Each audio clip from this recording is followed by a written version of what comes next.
Okay, I just fill this in with a blue background just so I can see the edges a little bit more quicker and see where you need to work on. So that's why you see the blue there. A couple areas to work with. I need to clean up the edges around the disc eyes. Okay, you can see a little bit part of the background coming through, so you need to clean that up.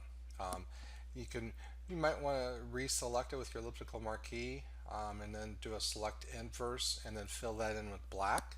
Typical way to work with your layer mask. Um, little bit down here in the bottom of the body, you want to remove that as much as possible. Um, I'm I gotta go back and look at your character. I'm trying to figure out what this is here.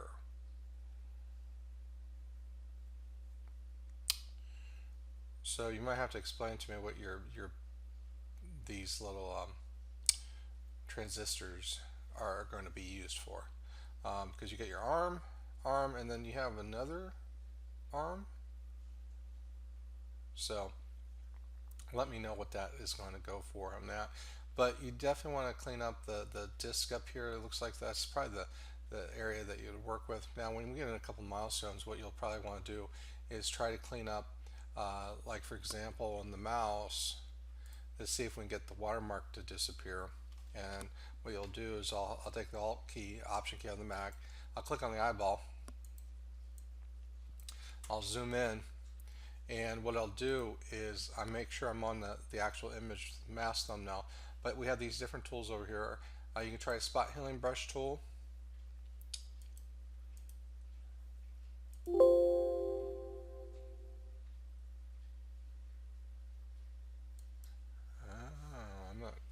So I'm not sure why.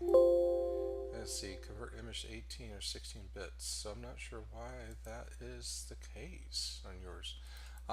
So we'll look at that in just a second. The other thing you might have to do is you might have to reselect and just make these the character a little bit smaller for next milestone. So I select the first layer, hold down the shift key and click on the last layer. I'll go up to edit, free transform. And in this case, you might want to make it, well, I'll use the options bar. You can also use the resizing handles, but let's make it 50%, maybe 75 of what it is.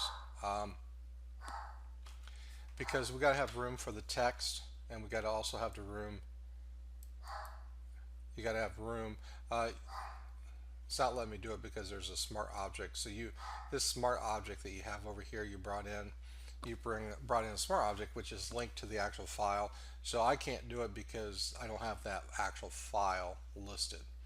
Now I'm going to go up here and I'm going to check a couple things real quick. To eventually, I think what you're going to have to do is you're going to have to go to image mode and choose 16 bits per channel. I'm going to say don't merge the layers. This comes up because again the smart objects, I don't have links to your smart objects, so I'm just going to rasterize it. Okay, you shouldn't be able to see a big difference there, but then once you go in, you should now be able to, you know, touch up and so forth. So we have to change that just to make it easier for you to edit down.